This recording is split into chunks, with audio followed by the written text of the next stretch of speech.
오늘 이 시간에는 14장 2부로 드디어 등장하는 짐승의 표입니다. 이전 시간에 요한계시록 14장 9조는 하늘에 첫 열매가 드려지는 장면과 그 결과 이 땅에는 대추수가 되는 장면, 그리고 그 사이에 세 천사가 경고하는 장면으로 구성되어 있음을 밝혔습니다. 그리고 그 첫 번째로 하늘에 첫 열매가 드려지는 장면을 나누었습니다. 지금부터는 첫 열매와 대추수 사이 기간에 등장하는 세 천사의 마지막 경고를 다룰 예정입니다. 여기서 첫 번째 핵심 포인트는 첫 열매와 대추수 사이 기간은 매우 짧다라는 사실이며 이는 매우 긴박한 상황을 나타냅니다. 두 번째 핵심 포인트는 세 천사의 마지막 경고인 끝까지 복음을 전파하라, 음녀와 바벨론의 멸망에 대한 선포, 짐승의 표를 받지 말라. 그 중에서 바로 짐승의 표가 등장합니다. 이는 휴거의 절대적 기준으로 요한계시록에서 제시하는 유일한 구원의 기준이 됩니다. 먼저 14장 6, 7절은 첫 번째 천사의 경고입니다. 여기서 천사들이 가진 복음의 전달 체계를 살펴보면 하나님께서 세 천사에게 전달하고 세 천사는 깨어있는 성도에게 전달되며 이 복음을 전달받은 성도는 이 땅의 모든 불신자에게 선포해야 합니다. 결국 첫 열매가 드려진 이후 이 세상 사람들에게 마지막 복음을 전달할 책무는 성도들에게 있습니다. 이는 요한계시록 10장에서 힘센 천사의 명령에도 등장합니다. 이제 성도들이 불신자들에게 전해야 할 첫 번째 메시지도 곧 심판이 임하니 하나님을 두려워하고 그에게 영광을 돌리라입니다. 땅에 거주하는 자들은 끝까지 예수님을 거부하고 성도를 핍박한 불신자를 뜻하며 모든 민족과 종족, 방언과 백성은 전 세계 모든 지역과 사람들이며 영원한 복음은 오직 예수 그리스도의 대속의 피로 구원을 얻게 된 복음으로 이 복음은 심판을 받게 될 자들에 대한 회개를 촉구하는 최후의 호소입니다.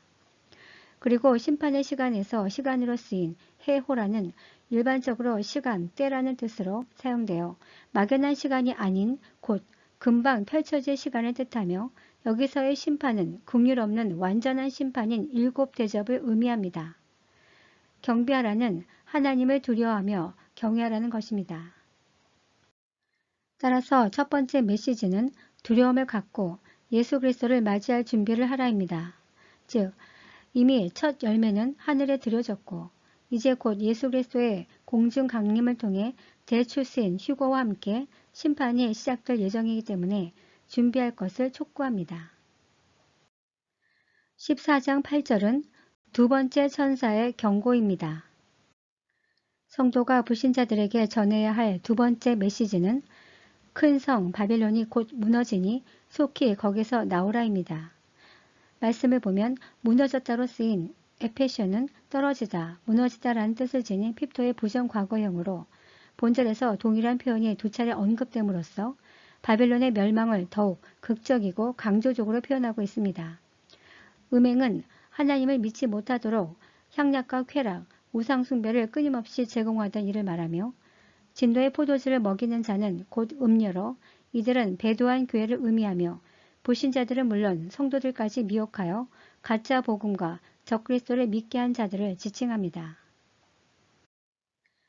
여기서 진노의 포도주를 먹이는 자는 음녀로서 요한계시록 17장에서 별도로 삽입하여 그 정체를 밝히고 있습니다. 이에 대해 무천연설은 로마 권력을 상징한다고 해석합니다.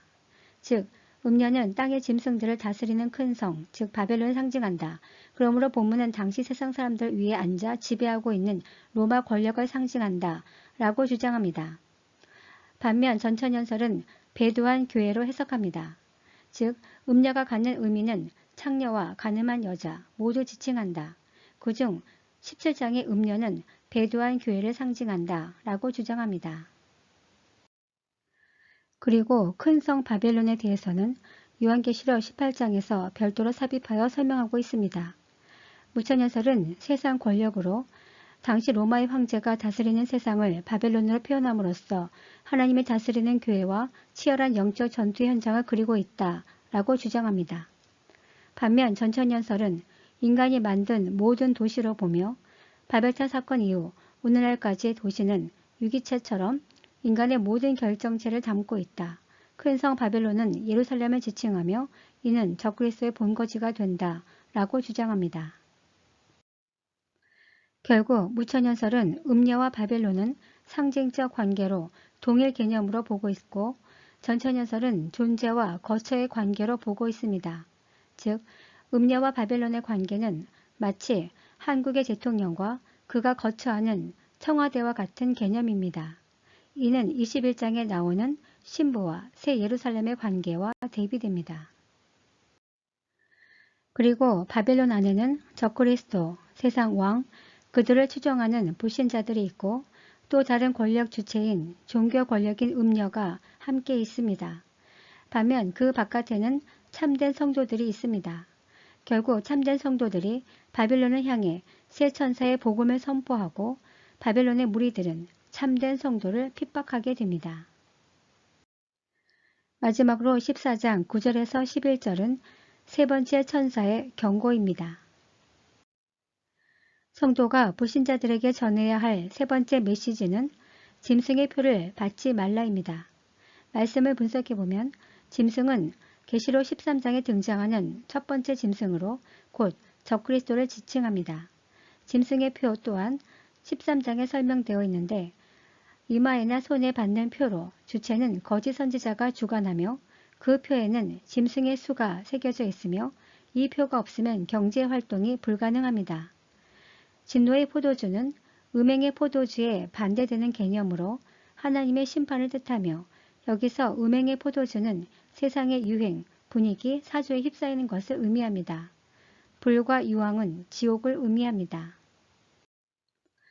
짐승의 표는 요한계시록 13장 16절에서 18절에 힌트가 주어져 있습니다.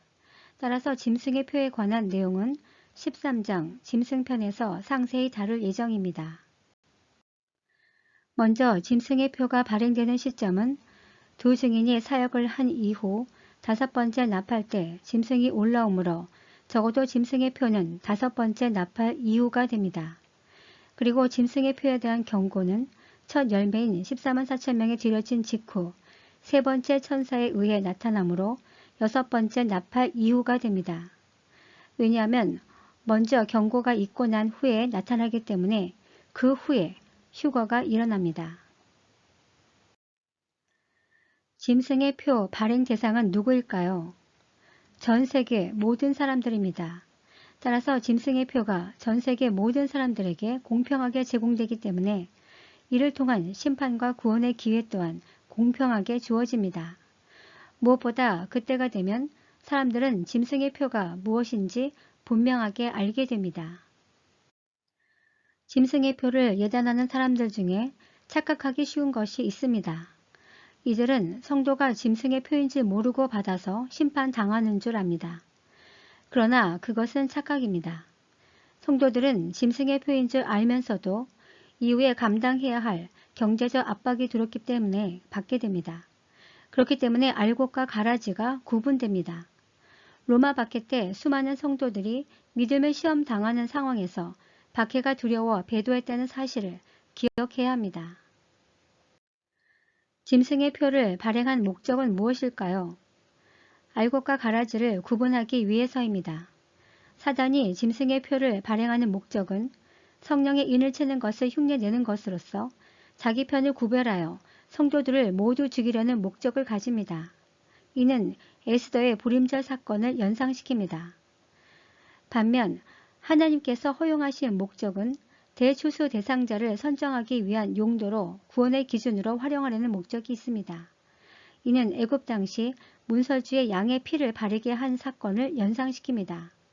다만 출애굽 당시 문설주의 양의 피를 바르게 한 것은 하나님의 명령이었지만 휴거 직전의 짐승의 표의 발행은 사단의 명령이라는 차이가 있을 뿐입니다. 그렇다면 짐승의 표 발행 기간은 며칠일까요? 매우 짧습니다. 구약성경에서 고난과 시험 기간은 보통 10일입니다. 또한 요한계시록 3장 서머나 교회에 10일 동안 환난을 받으리라 라고 말씀하고 있습니다. 따라서 10일은 실제 열흘일 수도 있고 상징적으로 매우 짧은 시간을 의미할 수 있습니다. 여기에 바로 믿음이 필요합니다. 짐승의 표의 발행 기간이 매우 짧다는 이 사실을 믿을 수 있을 때 짐승의 표를 거부할 수 있습니다. 만약 이 믿음이 없이 휴가가 두려워 짐승의 표를 받았는데 불과 몇 달 만에 휴가가 일어난다면 이것만큼 억울한 일이 어디 있을까요? 따라서 짐승의 표는 미리 예단할 필요가 없습니다. 짐승의 표 앞에는 그보다 앞서 수많은 선행 지표가 있기 때문입니다. 첫째, 첫 번째부터 네 번째 인이 떼어져야 하고, 둘째, 14만 4천 명이 등장해야 하며, 셋째, 첫 번째부터 네 번째 나팔이 불려 대재난이 발생하고, 넷째, 사단이 땅에 떨어지고, 다섯 번째, 두 증인의 성령 대부흥 사역이 일어나고, 여섯 번째, 제3 예루살렘 성전이 건축되며, 일곱 번째, 다섯 번째 나팔이 불려 황충으로 고통당하고, 여덟 번째, 첫째 짐승, 즉 포악한 적그리스도가 등장하고, 아홉 번째, 두 증인이 순교 부활 승천하며, 열 번째, 마병대가 출현하여 사륙이 벌어지고, 11번째, 이때 비로소 짐승의 표가 등장합니다. 그리고 12번째, 휴거가 일어납니다. 이렇듯 짐승의 표는 재림의 이정표 중 거의 끝자락에 나타납니다. 따라서 앞선 선행적 이정표가 진행되는 것을 보고 판단하는 것이 중요합니다. 그렇다면 오늘날 코로나 백신은 어떻게 이해해야 할까요? 앞서 다룬 재림의 이정표를 기준으로 보면 코로나 백신은 짐승의 표가 될 수 없습니다. 그러나 유의할 필요는 있습니다. 사단은 코로나 백신 등 앞으로 짐승의 표와 같은 유사 형태를 통해 자연스럽게 받아들이도록 적응시키려는 목적이 있습니다. 즉, 짐승의 표가 실제 발행되었을 때 이런 선행적 훈련을 통해 아무 의심 없이 받아들이도록 유도하는 과정이 될 수 있습니다. 반면 성도들은 이를 훈련 도구로 삼아야 합니다. 코로나 백신은 분명 짐승의 표는 아니지만 짐승의 표라는 가정하에 어느 정도까지 핍박을 견딜 수 있는지 점검하여 자신의 믿음과 신앙 수준을 성장시키는 도구로 삼아야 합니다. 그래야만 진짜 짐승의 표가 나타났을 때 믿음으로 거부할 수 있습니다. 이제 마지막으로 14장 12절에서 13절 새 천사가 성도에게 전하는 권면과 위로로 끝을 맺게 됩니다. 새 천사는 성도들에게 끝까지 인내하라, 이것이 마지막 수고라고 위로합니다. 이 말씀은 계시록 13장 10절에도 기록되어 있습니다. 12, 13절을 보면 성도는 하나님의 계명과 예수 그리스도에 대한 믿음을 지키는 자이며, 인내는 계시록 13장 10절에서 용의 권세를 등에 업은 바다로부터 나온 짐승이 교회를 핍박할 때에 성도들의 인내와 믿음이 여기에 있느니라와 연관하여 보면 짐승에게 경배하지 않고 짐승의 표를 끝까지 받지 않는 행위를 말하며, 지금 이후로 쓰인 아프아르티는 기원이나 출처를 나타내어 이제부터가 되는데 이때부터 순교하는 자들을 의미합니다. 다만 이는 초림부터 재림 모두 포함하지만 특히 재림 직전의 성도들에게 용기를 주는 말입니다. 주 안에서 죽는 자는 성도와 예수 그리스도의 영적 연합 상태로 예수 그리스도 안에서 그에 대한 믿음을 지키기 위해 죽는 순교자들의 모습을 뜻합니다. 첫 번째부터 여섯 번째 나팔은 대재난과 심판으로 인해 세상은 대혼돈의 시대입니다.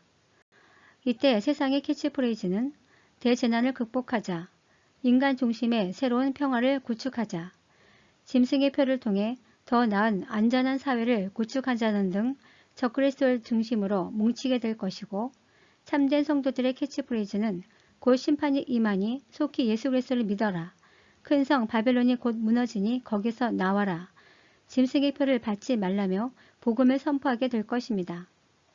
이 두 가치관이 충돌하면서 성도들에게는 심한 박해와 탄압이 이루어지게 됩니다. 특히 7년 대환란 가운데 후 3년 반 환란은 십자가 사건 이후 성도가 겪었던 환란 중 가장 혹독한 환란이자 전 세계적인 환란이 됩니다. 이는 마태복음 24장 21절 그때에 큰 환란이 있겠음이라 창세로부터 지금까지 이런 환란이 없었고 후에도 없으리라 말씀하셨고 다니엘서 12장 1절에도 이는 개국 이래로 그때까지 없던 환란일 것이며 라고 표현되어 있습니다. 따라서 요한계시록에 등장하는 성도는 일반적으로 로마 박해 성도를 비롯해 매 시대마다 박해받은 모든 성도를 지칭하지만 궁극적으로는 7 나팔 기간 안의 성도들을 지칭하며 이때의 성도가 가장 믿음이 뛰어난 성도이기 때문에 대표성을 갖습니다. 다음 시간에는 14장 3부로 극적으로 성취되는 휴거에 대해서 말씀을 나누고자 합니다. 감사합니다.